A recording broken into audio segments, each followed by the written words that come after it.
സംസ്ഥാനത്തേക്ക് എത്താം. സംസ്ഥാനത്തെ വിലക്കയറ്റം സഭയിൽ ഉന്നയിക്കാൻ പ്രതിപക്ഷം അടിയന്തര പ്രമേയത്തിന് നോട്ടീസ് നൽകിയേക്കും. നീറ്റ് പരീക്ഷാ ക്രമക്കേട് നിയമസഭ ചർച്ച ചെയ്യും. 2 മണിക്കൂറാണ് ചർച്ച.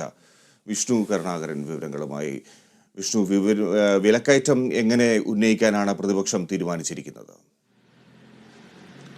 ഫിജി, സംസ്ഥാനത്ത് ഉയർന്നുകൊണ്ടിരിക്കുന്ന വളർന്നുകൊണ്ടിരിക്കുന്ന വിലക്കയറ്റം ഇന്ന് സഭയിൽ ചർച്ച ചെയ്യാനാണ് പ്രതിപക്ഷത്തിന്റെ നീക്കം. ഇന്ന് പ്രധാനമായും അടിയന്തര പ്രമേയമായി അത് അവതരിപ്പിക്കാനുള്ള സാധ്യത നിലനിൽക്കുന്നുണ്ട്. അതോടൊപ്പം തന്നെ നീറ്റ് പരീക്ഷ നടത്തിപ്പിലെ ക്രമക്കേടുമായി ബന്ധപ്പെട്ട കാര്യം ഇന്ന് 2 മണിക്കൂർ നിയമസഭയിൽ ചർച്ച നടത്തും.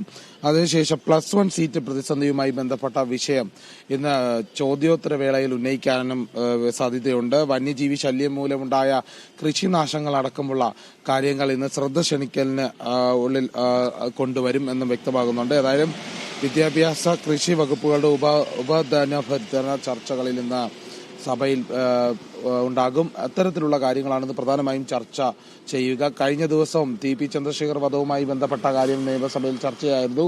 അതിനുശേഷം ചർച്ച ചെയ്യാൻ അനുവദിക്കാതെ വന്നതോടെ പ്രതിപക്ഷം നിയമസഭയിൽ ബഹളമുണ്ടാക്കുന്ന സാഹചര്യം, അതിനുശേഷം നിയമസഭ പിരിച്ചുവിടേണ്ട സാഹചര്യമുണ്ടായി. അത്തരത്തിലുള്ളൊരു അവസ്ഥയാണ്. അതിനുശേഷം ഈ വിഷയം ഉടൻ ഉപേക്ഷിക്കില്ല എന്നും അതിനെതിരെ വലിയ പ്രതിരോധം തീർക്കുമെന്നാണ് പ്രതിപക്ഷം അറിയിച്ചിരുന്നത്. അതിന് പിന്നാലെയാണെന്ന് സംസ്ഥാനത്ത് ഉയർന്നുകൊണ്ടിരിക്കുന്ന ആ രൂക്ഷമായ വിലക്കയറ്റം ഇന്ന് ശ്രദ്ധയിൽപ്പെടുത്താൻ തീരുമാനിക്കുന്നത്. ഏതായാലും അത് വലിയ രീതിയിലുള്ള വലിയ ചർച്ചാ വിഷയമാകാനുള്ള സാധ്യതയുണ്ട്. അതോടൊപ്പം തന്നെ നീറ്റ് പരീക്ഷയുമായി ബന്ധപ്പെട്ട കാര്യം 2 മണിക്കൂർ ചർച്ച ചെയ്യും. അതിന് പിന്നാലെ അതിനൊപ്പം തന്നെയാണ് ഈ +1 പ്രതിസന്ധി ഇന്നലെ പരിഹരിക്കുന്ന വിധത്തിലുള്ള കാര്യങ്ങൾ മന്ത്രി അറിയിച്ചിരുന്നു.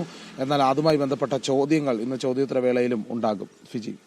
ശരി വിഷ്ണു, വിലക്കയറ്റം പ്രതിപക്ഷം ഏറ്റെടുത്തിരിക്കുന്നു. സഭയിൽ ഇന്ന് ഉന്നയിക്കാനാണ് അടിയന്തര പ്രമേയത്തിന് നോട്ടീസ് നൽകാനാണ് തീരുമാനം.